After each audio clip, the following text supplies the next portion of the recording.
Production and distribution of City Club forums on IdeaStream are made possible by the generous support of PNC and the Raskin Family Fund, with additional funding from Cleveland State University, Robert Conrad, and the Payne Fund.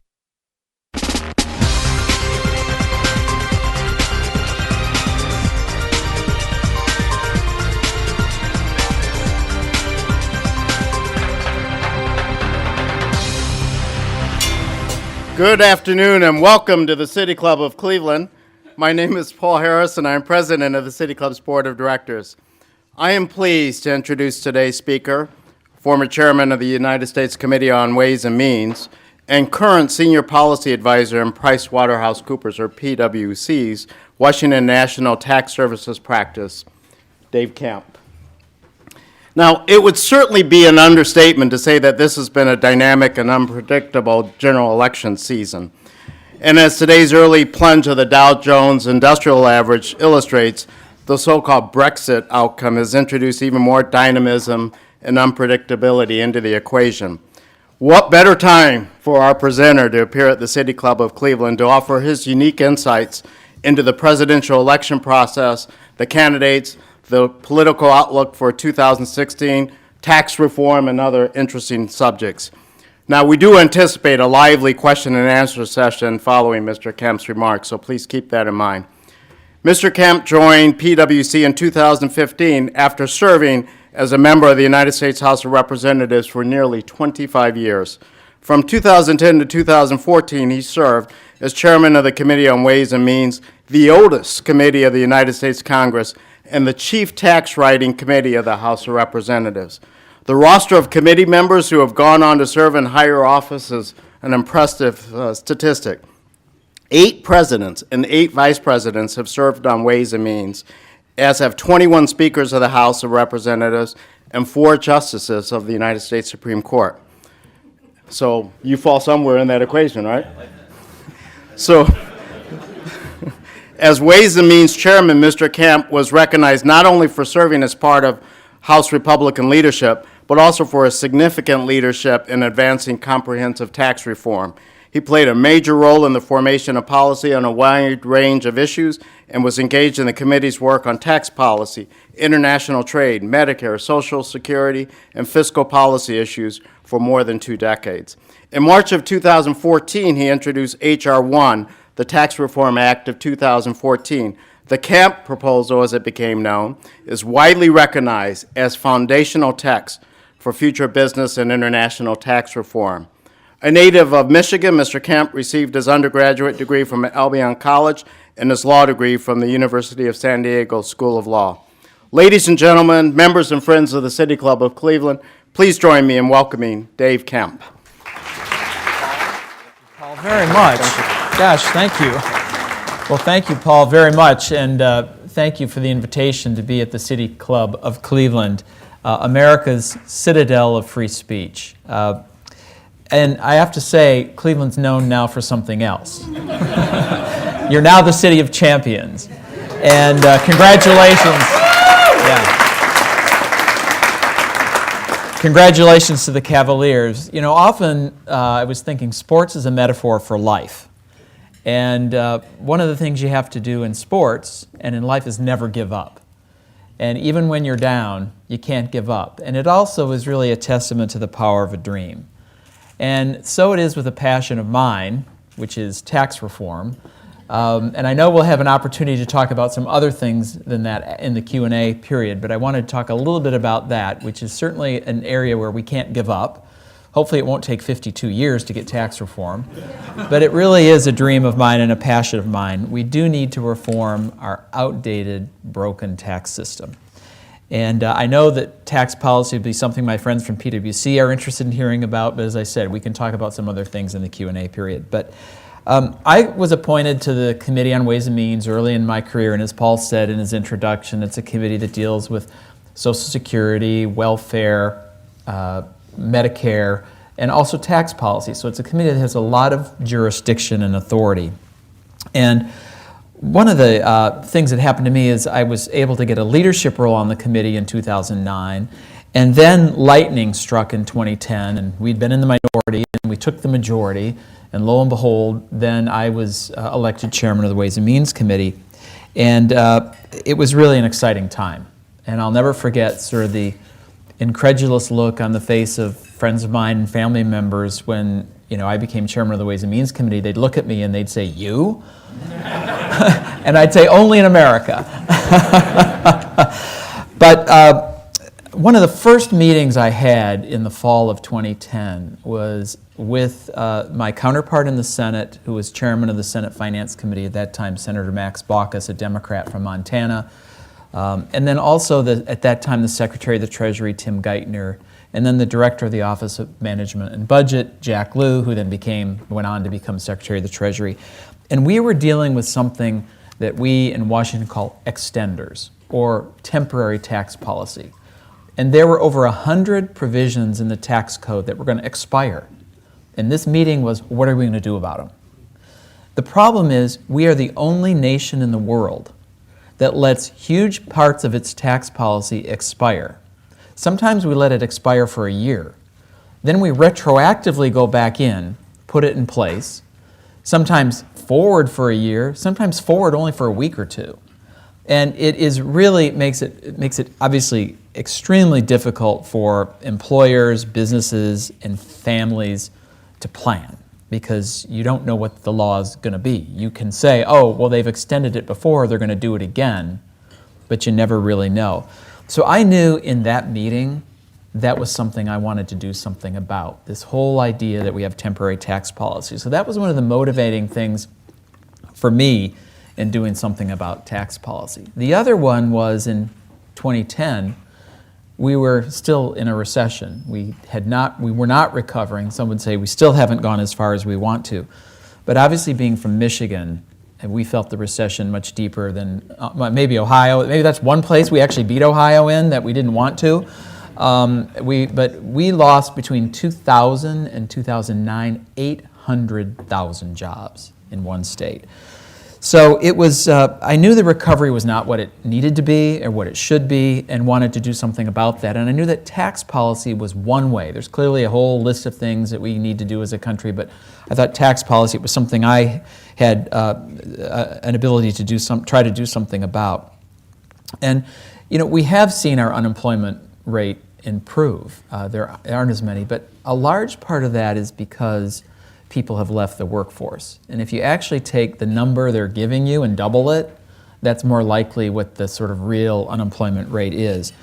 The other problem we've had and had in 2010 is that median incomes, sort of the medium wage or amount of income people have, which is about $52,000 a year, has been stagnant since 2008. It actually went down a little bit, then kind of came back to where it was. So it has not improved in almost a decade. And so I knew we had a problem there.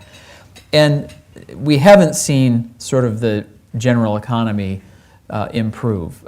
This may be the first administration without any quarter of GDP growth at 3%. And the problem with that is if GDP is under 3%, the economy is not able to absorb those trying to enter the workforce. So all the kids that are graduating from college and want to go on and work or maturing and deciding to enter the workforce, the economy isn't at a stage where we can sustain sort of the new entrance into the economy. I thought that was something we needed to do something out. And so I felt like tax reform was a way to sort of increase jobs, grow the economy, increase people's take-home pay, make life better for families, and also ultimately in 2010, revenues to the government had plummeted. And I thought this is a way of creating more revenue without raising taxes through people having more work, obviously getting more income, they're paying more taxes. So it was a way of resolving some of the things that had been unresolved, whether it was the Simpson-Bowles Commission or the Super Committee or the Boehner-Obama talks. Nothing was really sort of resolving that issue, and I thought that was one way that we could do it. And when you look at sort of the longer-term fiscal picture, the budget we actually vote on in Congress, or I used to vote on in Congress, is only 30% of the budget. 70% of the budget is on what we call automatic pilot. Those are mandatory spending, those are entitlements. And so in order to really try to right this whole long-term fiscal outlook, you really need to do something about that.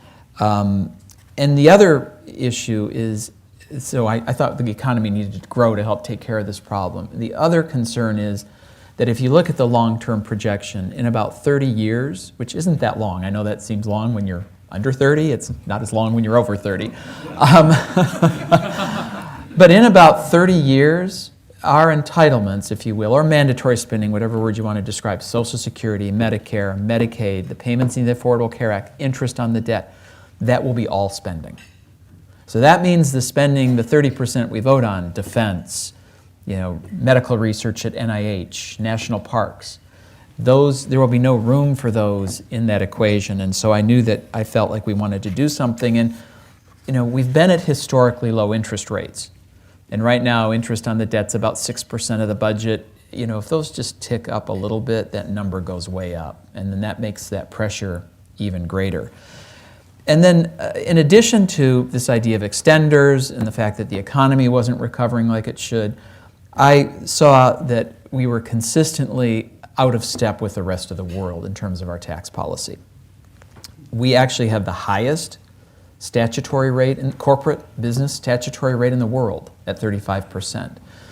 And we're the second highest effective tax rate on business, except for France. And so we're really not in line with where the rest of the world has come. The other thing is we are the only major economy in the world left that taxes income, so our international tax laws, taxes income a second time when it's brought back from overseas. It's called a worldwide system of taxation. You may hear policymakers talk about that. We're virtually the only economy that does that, that's of any size. And others used to, but they changed. We haven't changed. And as a result of that, because there's this double tax, our U.S. companies that do business around the world are not bringing the dollars they earn overseas back and investing it here. It's what we call stranded overseas, and they estimate that number could be well over $2 trillion. I think the last number I saw was 2.3 trillion with a T. We are at historically low levels of investment here in the United States, and if we could get those dollars brought back on a regular basis, those dollars could be invested here. And the problem is, when money's sitting overseas, it doesn't just sit there. It gets invested there.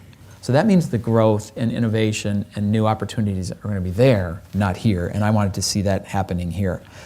The other point that's happening internationally is other countries are dramatically reforming their tax codes. If you look at the United Kingdom, they're in the news, certainly, they're at 20% rate, and they're going to be moving to 18%. You look at our neighbor to the north, Canada, and I'm from Michigan. I can see Canada from my backyard. Not really. In 2000, their corporate tax rate was 43%. Now it's 26%. And Ireland has probably gone further than a lot of countries we know. They're at 12.5%. So we have a lot of concern there. There's also a lot of pressure from around the world, from the other nations, and part of the reason they view these dollars that are stranded overseas as somewhat stateless income that is just up there for the taking. And we in the U.S. view that as tax deferred because these are U.S. companies that have decided not to bring these dollars back. So the Organization for Economic Cooperation and Development, called the OECD, has been engaged for several years on this project on base erosion, which means profits being transferred around the world and going to the lowest tax jurisdiction and really examining that carefully. And that is actually putting more pressure on U.S. companies as well. There are about 34 countries in the OECD. The U.S. is a member of those. It is really highlighted and really brought uncertainty to the international tax arena, which has actually been pretty well settled for a number of years. And I think that's probably the biggest concern there. The other thing is the European Union.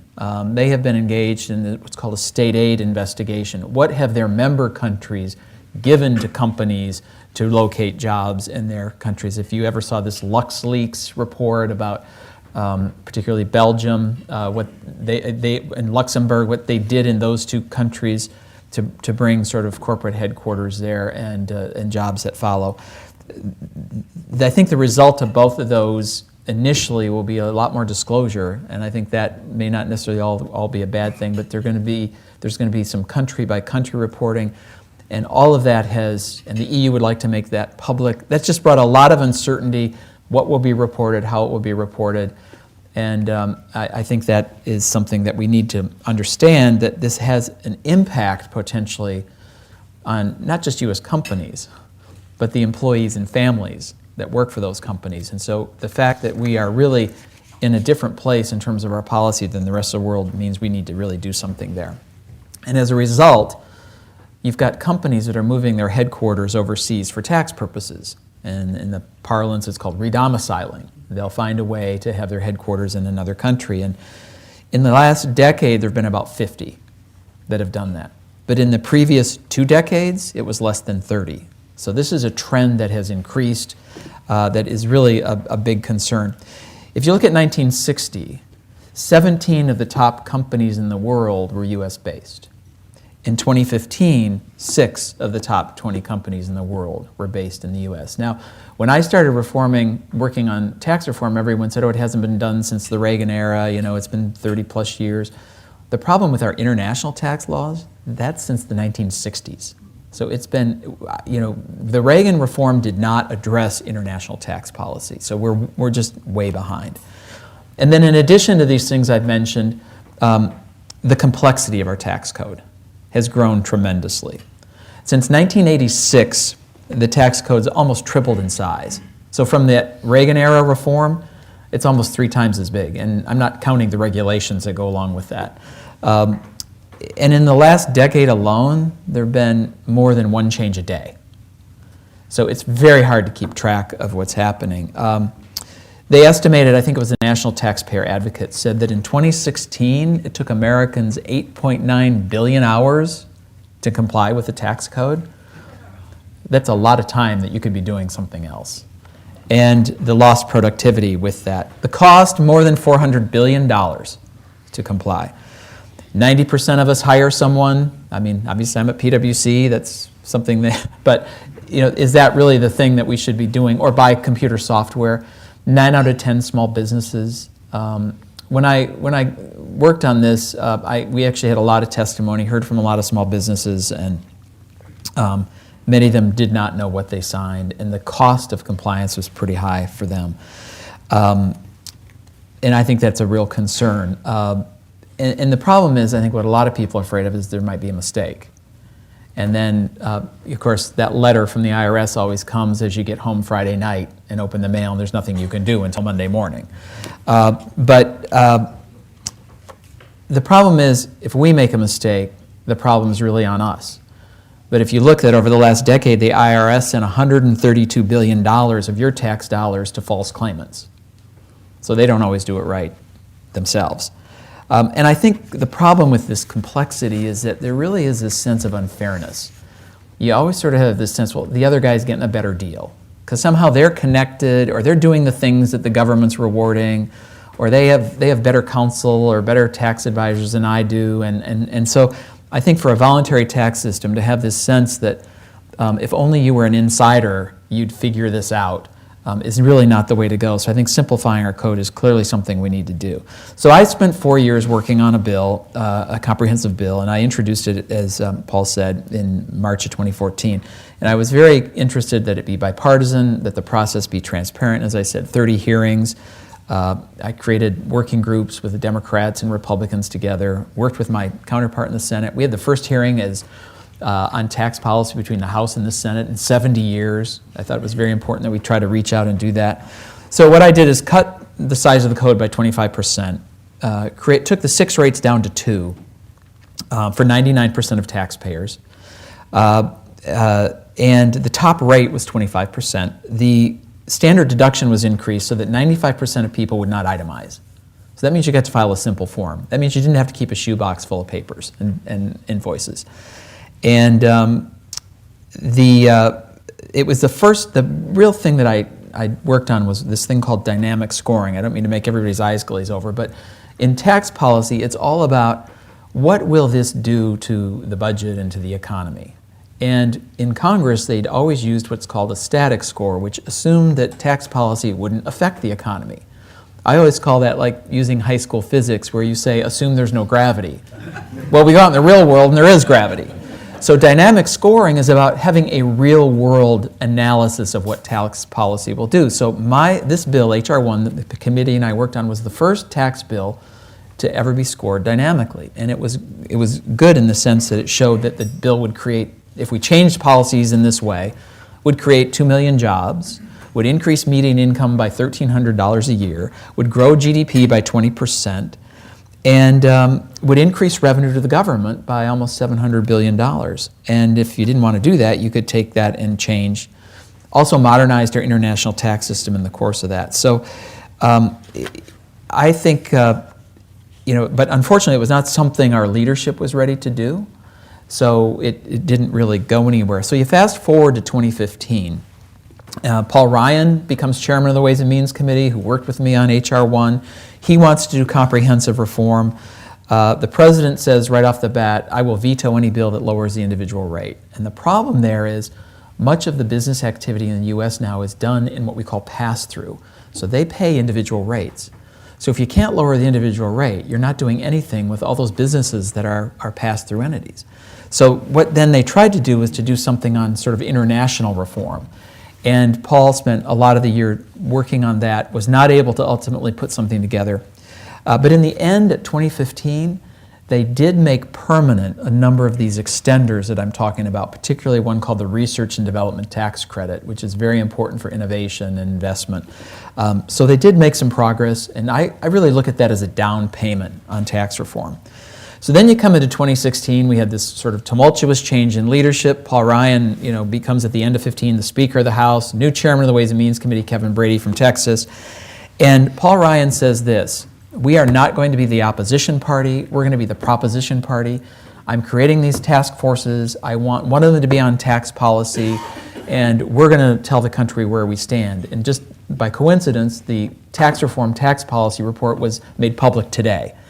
So what he wants to do is not only have this for re-election, but he wants to try to drive the debate for the candidates for president, and also whoever the next president is, present them with this is where the House of Representatives is on these issues. It's been interesting that a number of the presidential candidates on the Republican side have had sort of comprehensive reform plans, but we're really down to two now in terms of Republican and Democrat. And Donald Trump has said he wants to have tax reform that makes America great again. And he has a 15% tax on business, a 25% tax on individuals. It's really more of a Reagan-style, lower rates, broaden the base type of reform. Hillary Clinton has said, we want to reform our tax code so that the wealthiest pay their fair share. She doesn't have necessarily a comprehensive reform bill, but she has a fair share tax at those earning over $5 million, a tax, a flat or a minimum tax on those at $1 million and above. Both candidates want to tax carried interest as ordinary income. She also wants to lengthen how long you hold an asset before you can get capital gains. The House blueprint, which was released today, is under this Paul Ryan Better Way agenda. And under that, they propose a 20% tax on business. So you can see this number is following the international community and going down. A high tax of about 33% on individuals. Now this blueprint goes a different direction than I did in H.R. 1, and they are going to use full expensing, which is actually saying we want to emphasize economic growth. It's not something Donald Trump is doing. It's something that Jeb Bush had in his plan. And they are not going to be taxing the emphasis is not going to be on income taxes. It's really more of a consumption tax, which is more like sort of a Ted Cruz approach. There will be no deductibility for interest. So it does lower rates, it does broaden the base to some extent, but it really is, this blueprint this morning is really going to be about how do we maximize economic growth. And also there is a reform of the IRS involved in this proposal. Now mine was legislative language with every I dotted and T crossed. This is more of a narrative, it is a blueprint. It's not detailed in nature, but they want to have sort of a small claims division of the IRS so that if you have a problem, you can resolve your problem quickly and easily, and I think this sort of goes to some of the problems we've had. The Senate is going a different way in terms of what they call corporate integration. Senator Hatch is proposing that, which is really saying that dividends should be taxed at the recipient level. And that is saying that that income should only be taxed once. You've also got the ranking member, Senator Wyden, a Democrat from Oregon, who's tried to sort of simplify depreciation rules. He's done some things on reform on derivatives. But the important point I want to make on all this is there is a lot of activity on tax policy, both among policymakers and among the candidates. And I think this is a significant thing. A Gallup poll has for weeks, and just came out again in June, says that Americans believe that the economy and jobs are the number one issue facing us.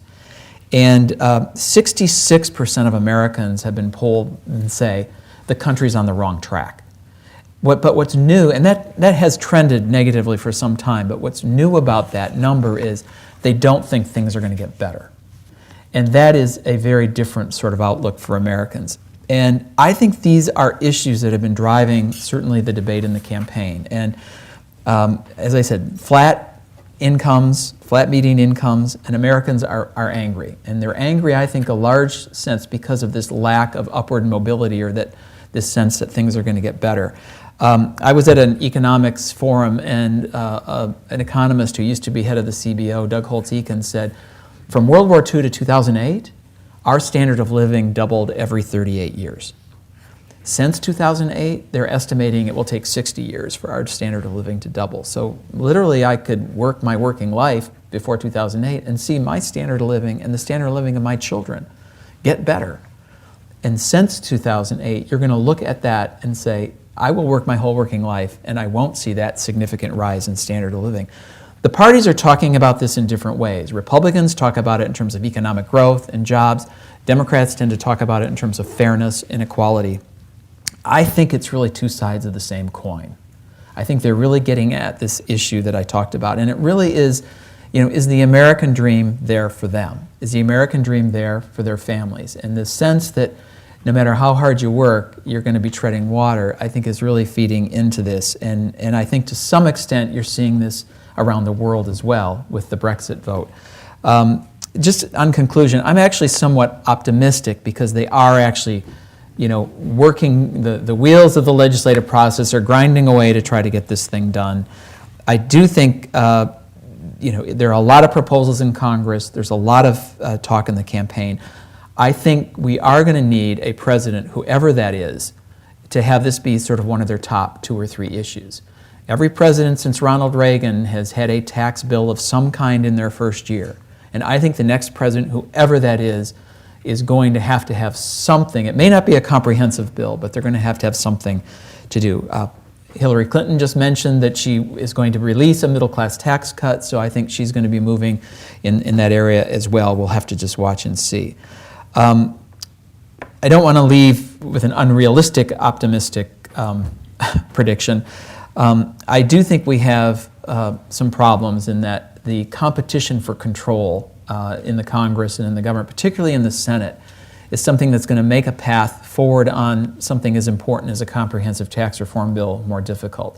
In 2014, you had the Senate go from Democrat to Republican, and you've got in 2016, you've got more than twice as many Republicans up than Democrats, and 7 of them are in states that President Obama won. So here you've got this majority that may be in play. The concern is in 2018, it goes the other way. You have 25 Democrats up and only 8 Republicans, so 3 times as many Democrats up in 2018, and of those, 5 of those are in states that Mitt Romney won. So you're literally going to have potentially this leadership from 14 to 16 to 18 that could go back and forth. That makes it harder to sort of get consensus on a long-term project like reforming our tax code, which I think is key to getting our economy moving in and getting jobs again. So I think it's something that we need to all weigh in on.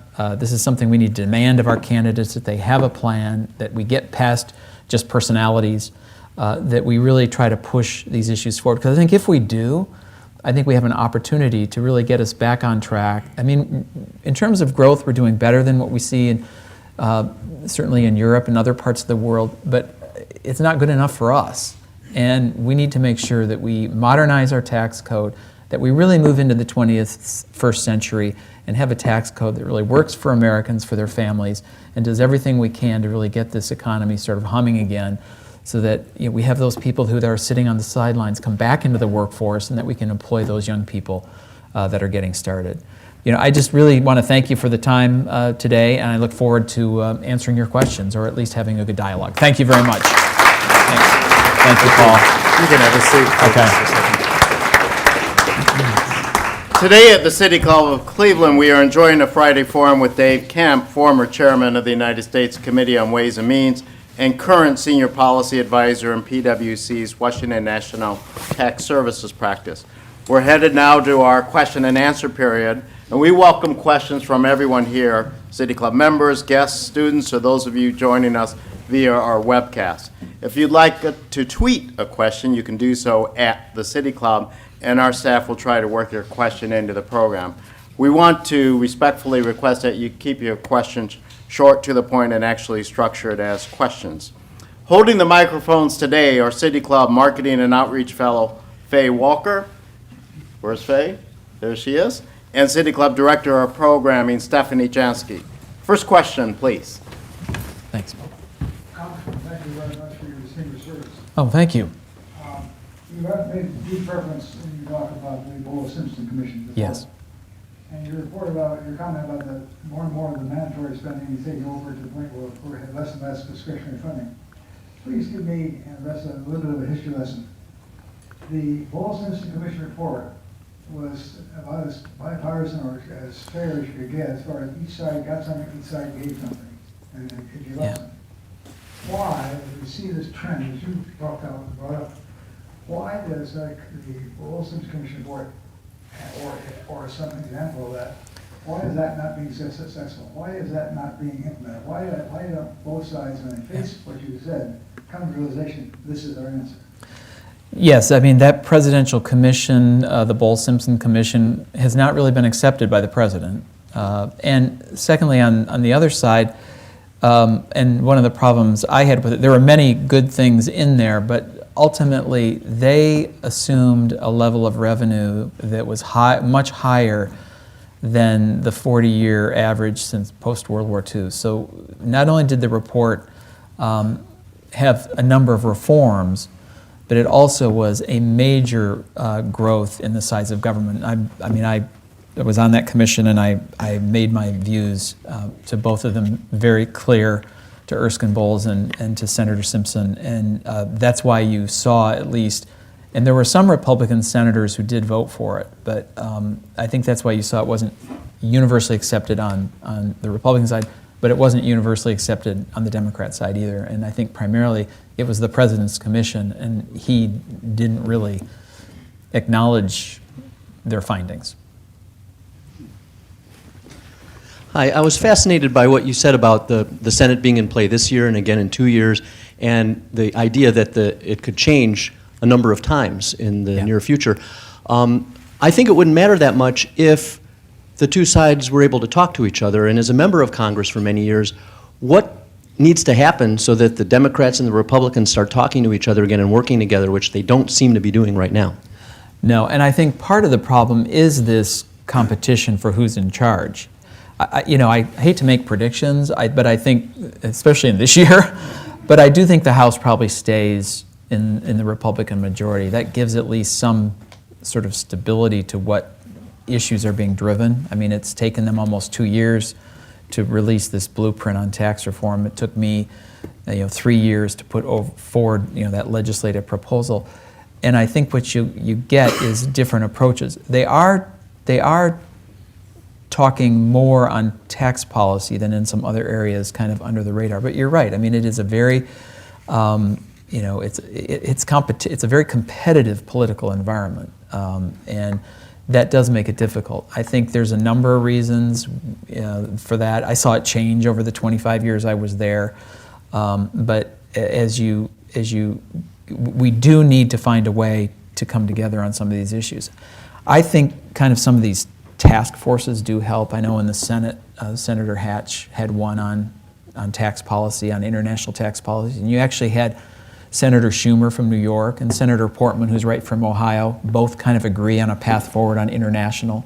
They're both, Senator Schumer is going to be leader of the Democrats next year and potentially leader of the entire Senate. Senator Portman has a tremendous reputation on policy, particularly tax policy. So you've got some sort of grassroots, grass shoots of things coming up. I do think we need, on an issue like this that isn't as partisan as some of the others, that if we could sort of have a greater involvement from the chief executive. I do think we need a president who wants tax reform as one of their top issues. And I think it's necessary. And if we have that, I mean, you can only drive so much of this legislative process. And our founders wanted power to be diffused, and they were very good at it. There's no one party or no one person that runs the tables in our government, no matter who's where. And so it really is going to sort of take a commitment that we really have to do this and find a way to move forward. It's not easy, but it's disappointing. I think this is part of the anger you see in the electorate. They don't feel like Washington's responding to their needs. How is Washington making their lives better? And also one thing a president can do is help explain with a very large microphone how these reforms might make your life better. It's very hard for even the Speaker of the House, who is well known and has a very articulate, even he has trouble breaking through compared to what a President of the United States can do. Thanks for coming. Republicans have been talking about, including Senator Portman, about tax cuts, but very few have been talking about revenue's impact. And Trump, it's estimated that with his tax cuts there'll be a $10 trillion deficit. Shouldn't we be focusing on the revenue side? Yes, and 10 trillion, that's just not going to happen. But I do think some of the concepts in there of a lower rate, a broader base, trying to find a way to grow our economy. The bill I worked on was what we call revenue neutral, from a static basis. And then what you're really seeing on the blueprint that was released today is revenue neutral on a dynamic basis, so that they will find a way to get policies that grow the economy that allow them then to bring down rates, if that makes any sense. And that I think is going to be important. I mean, you've got sort of Republicans, at least in the debate, in the primary process, had proposals that lost lots of revenue, and you had Democrat proposals that raised lots of revenue. And I don't think either one of those is going to be where the country's going to go. But I think if you can dynamically grow the economy, and as a result of that growth and people having jobs and being paid, revenue to the government increases, that would give you sort of some flexibility, I think, in lowering rates. I mean, particularly on the business side, and I think on the individual side, I'm not sure that the government should have more than a third of what you earn. But on the business side, we are so out of step with the rest of the world. We're losing what we call these headquarters jobs. Now look, I come from a little town with a big company. From Midland, Michigan. It's the home of Dow Chemical. Herbert Dow actually grew up in Cleveland, went to Case Western Reserve, and the early financing for Dow was from Cleveland. But whenever we need to raise money for the hospital or the United Way, we go to executives who work at that company, and they usually chair the campaign and they contribute money to the campaign. So if you're talking about building the fabrics of our community and strengthening the fabrics of our community, we lose these headquarters jobs, all of the jobs that go with it, not to mention suppliers and other things. I think, so it's not just about the top jobs, but the top jobs are important. So that's why I think we have to do something that involves a lower rate on the business side, because that's where the world is going. And we're an outlier, and we just can't be alone in that concept anymore. But so there is flexibility to do that. And for example, just recently, the Joint Committee on Taxation, which is the nonpartisan scorekeeper of what tax policy does, lowered their estimate of corporate revenue because companies are moving overseas. So we do need to address this, and I think that's one way to do it. Thank you for Yes. coming. I was up late last night. I watched both Fox News and had 2 links to The Guardian on my computer. And it was very interesting. Basically, The Guardian said that Britain votes for Trump with the way that the English are mad at, the way that the English are mad at Brussels and we're mad at Washington. What outcome do you think the Brexit vote will have on the American elections? Thank you. Yeah, I mean, we were talking before, and I said, you know, it's interesting because the polls were wrong on that, but not only were the pollsters wrong, the bookies were wrong.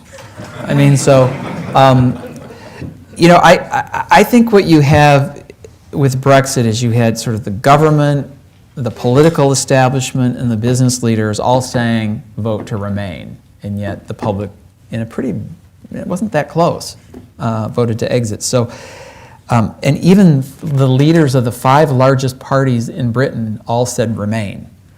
So there's this disconnect. I think the similarity might be this disconnect sort of between the establishment types and in there as well as here. And whether, you know, there's a lot of people who are going to be looking at this and analyzing this, but I do think the pace of change, globalization, the sense that there's this economic and to some extent, you know, cultural insecurity, I think those are all things that sort of play into this, but it's this sense that, I mean, we're seeing really an anti-establishment sort of effort here in the, you know, sort of trend in the United States, whether it's media or whether it's business or whether it's political leaders. And I don't, you know, I wasn't there for all the debate, and, you know, we get such a filter on that coming here. I don't know if that all applies to the British. I sort of think that is happening here.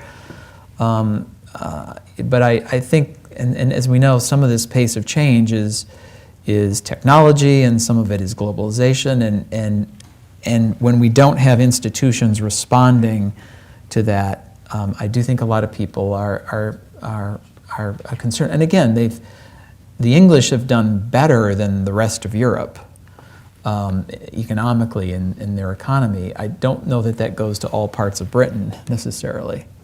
Certainly in the London area, they've done better. But I don't know that it is directly, there's a direct analogy there, but clearly they did not do what the establishment in Britain was asking them to do.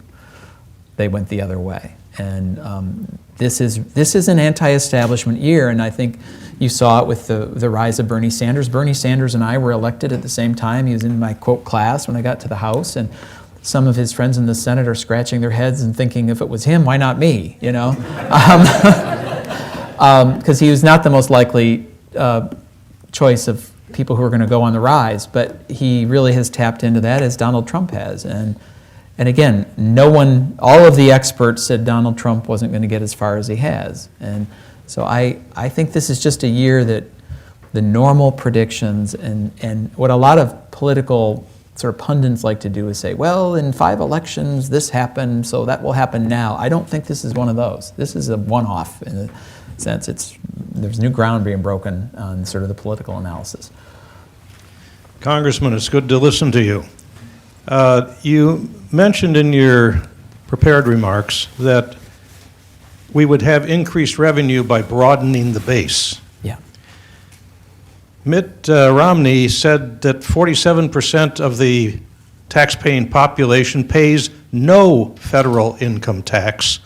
However, of that 47%, pretty much everybody pays Social Security taxes. Mm-hmm.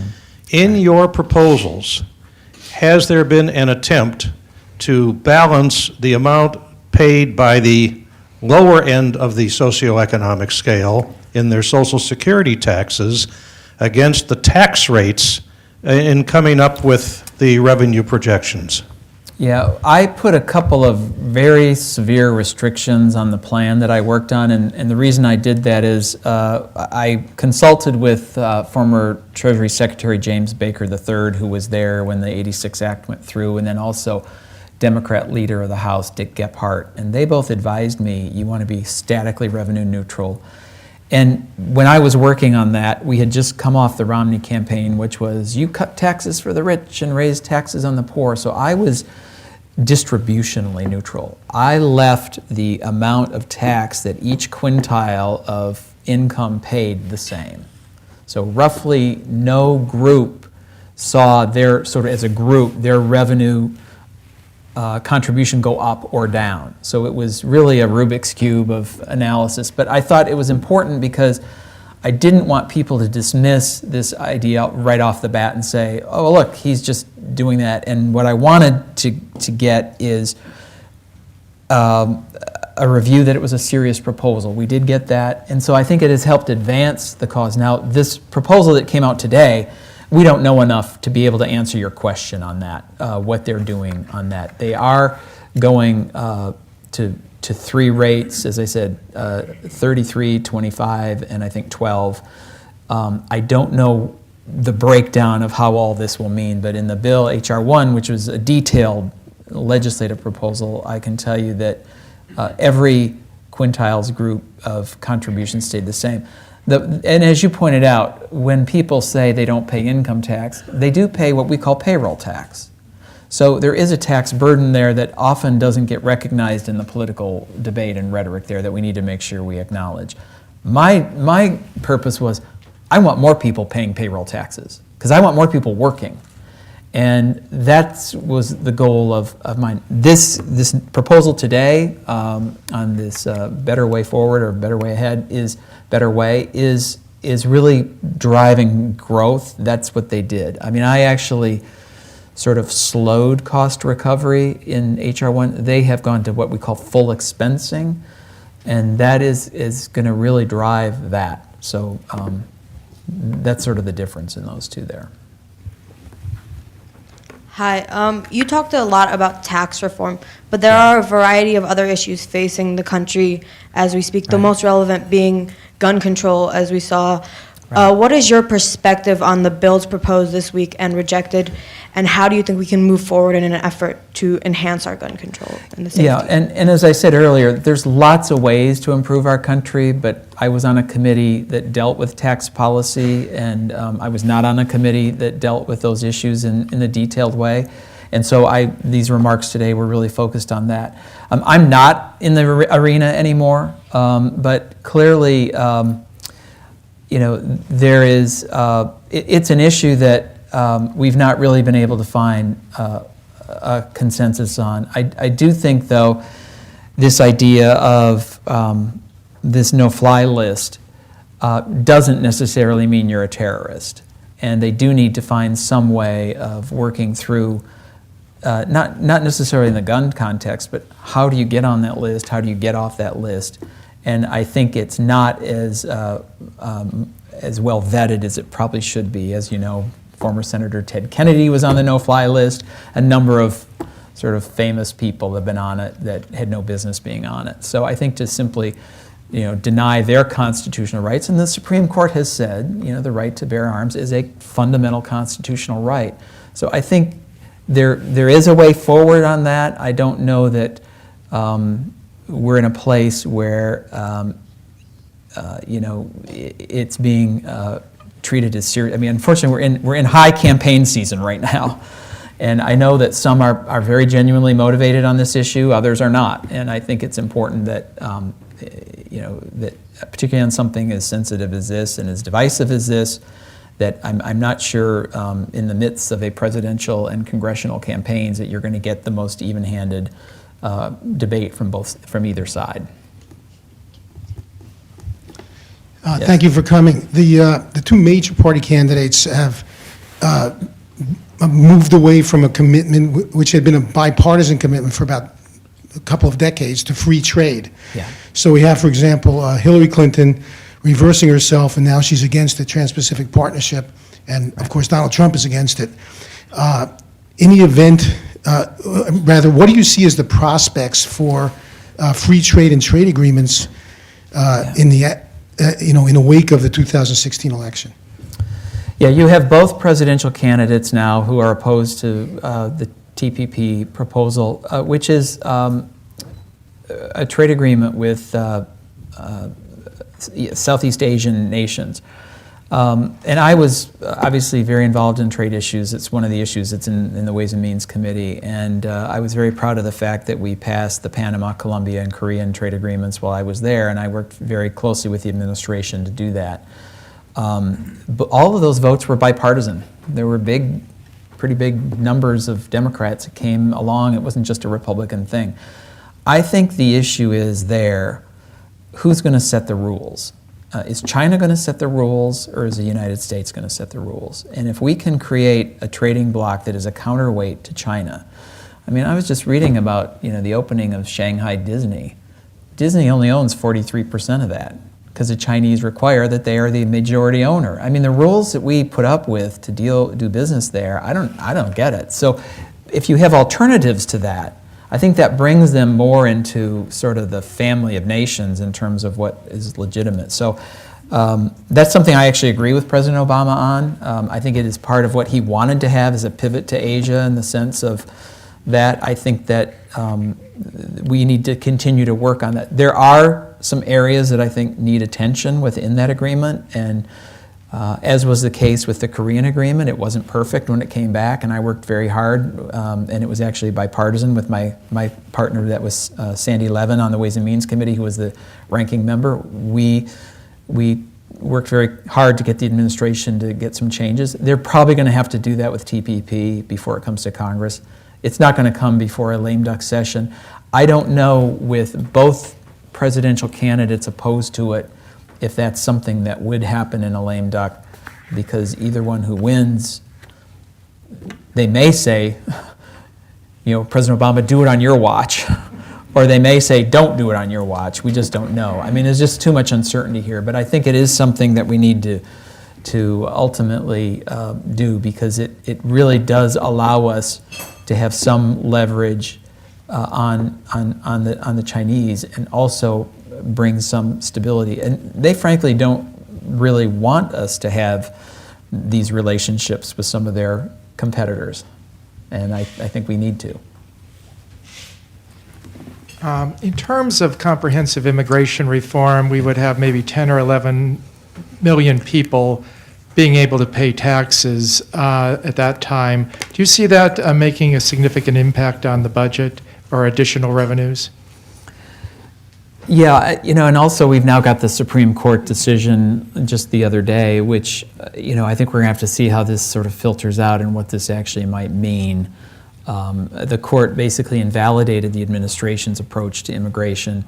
Again, this is an issue that I think is certainly now in the full throes of the presidential campaign, and we have not been able to find a way to resolve this for a number of years. I was, when Homeland Security was initially created, I was the chairman of the Border and Infrastructure Subcommittee, and we just have very different approaches to the northern border than we do to the southern border. And after 9/11, I do think we need to know who comes in and who leaves in a way that we aren't doing now. That doesn't really address your issue.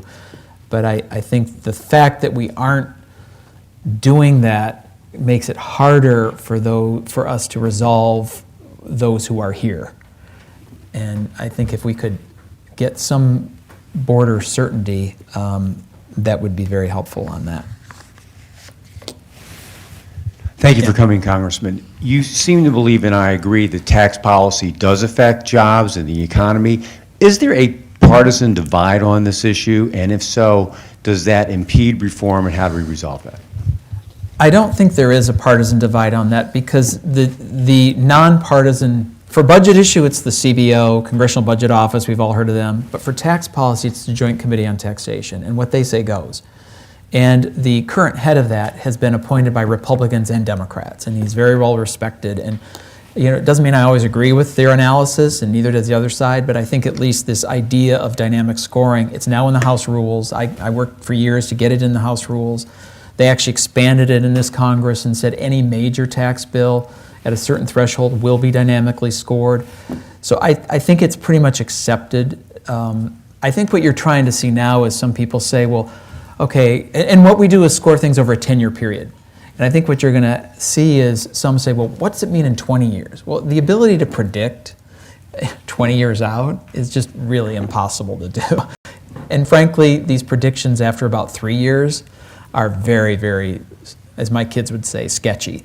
So I do think that the concept of dynamic scoring is not a partisan issue. Hopefully it won't become one, because we do need this sort of real world, even if it is an estimate.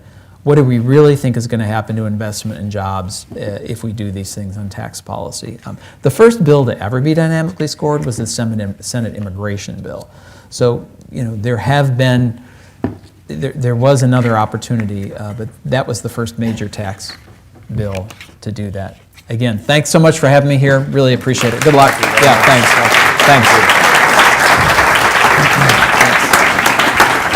Today at the City Club of Cleveland, we've been enjoying a Friday forum with Dave Kemp, former chairman of the United States Committee on Ways and Means and current senior policy advisor in PwC's Washington National Tax Services practice.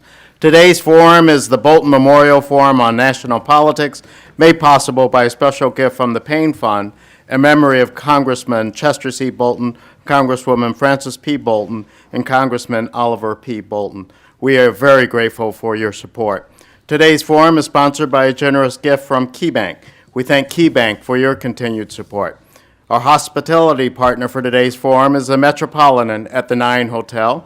Additionally, we welcome guests at tables hosted by the Cleveland Clinic and PwC. We thank everyone for your support and partnership. That brings today's forum to an end. Thank you very much, Mr. Camp. You were very informative and very balanced, I will say, also in your approach. Thank you very much, ladies and gentlemen, for your participation. This forum is now adjourned.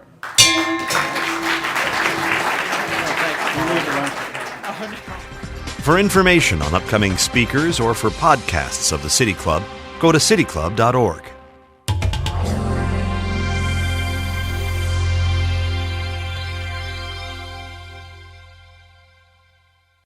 Production and distribution of City Club forums on IdeaStream are made possible by the generous support of PNC and the Raskin Family Fund, with additional funding from Cleveland State University, Robert Conrad, and the Payne Fund.